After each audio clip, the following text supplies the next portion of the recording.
आप देख रहे हैं दस्तक। आटे दाल का भाव भी कैसे पता चले जब कीमत हर महीने बढ़ रही हो। केंद्र सरकार महंगाई पर कल कैबिनेट मीटिंग करने जा रही है। उम्मीद की जा रही है कि बैठक में सरकार कोई ठोस कदम उठाने की योजना बनाएगी। वैसे ये सारी कवायद शुरू हुई है चीनी पर हुई फजीहत के बाद, क्योंकि आग तो पूरे बाजार में लगी है।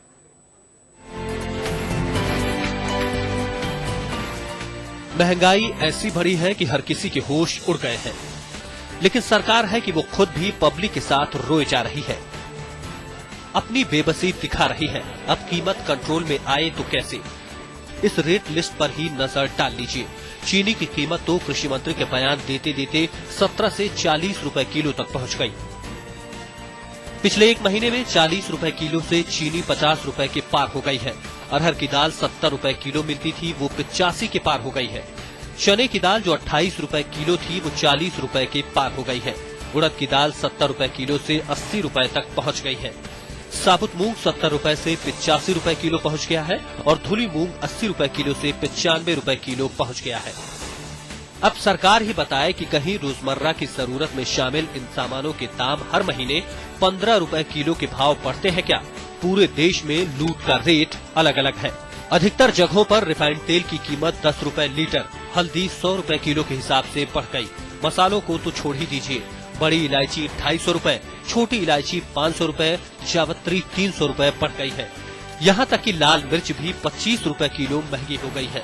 घरेलू बजट काबू से बाहर होता जा रहा है और लोग परेशान हैं। अब सरकार ही बताए कि एक महीने में दाम डबल होते हैं क्या? सवाल यह है कि कीमतों को काबू में करने के लिए सरकार कह रही है, लेकिन कर क्या रही है?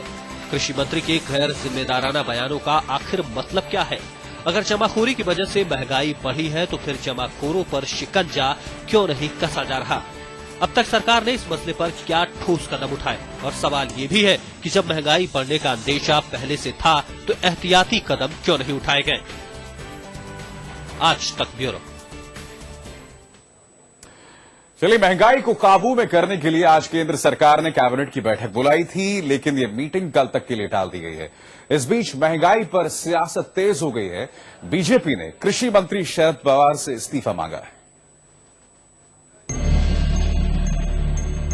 आसमान छूती महंगाई को काबू में करने के लिए केंद्र सरकार क्या कदम उठाएगी, ये जानने के लिए बुधवार तक इंतजार करना होगा, क्योंकि चीनी पर शरद पवार के बयान के बाद बैकफुट पर आई सरकार ने कैबिनेट मीटिंग तो बुला ली, लेकिन कुछ घंटों के लिए टली मीटिंग एक दिन के लिए टाल दी गई।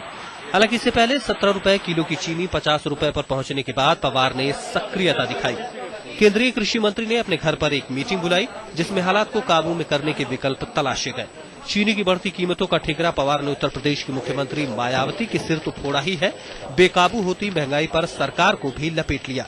पवार ने कहा कि कीमत पर काबू पाना उनके अकेले का काम नहीं, कांग्रेस भी जिम्मेदार है। इस बयान के बाद आखिर कांग्रेस को भी सामने आना पड़ा। शरद पवार जी ने जो ये कहा है कि राज्य सरकार उत्तर प्रदेश की जो रॉ शुगर इंपोर्ट हो चुकी है उसको प्रोसेस करने की इजाजत नहीं दे रही है, इससे निश्चित तौर पर भाव में फर्क पड़ रहा है। हालांकि ज्योतिषी न होने का बयान पवार का पीछा नहीं छोड़ रहा। केंद्र में विपक्ष में बैठी सबसे बड़ी पार्टी बीजेपी ने महंगाई पर पूरी सरकार को घेरा और पवार से इस्तीफा मांगा।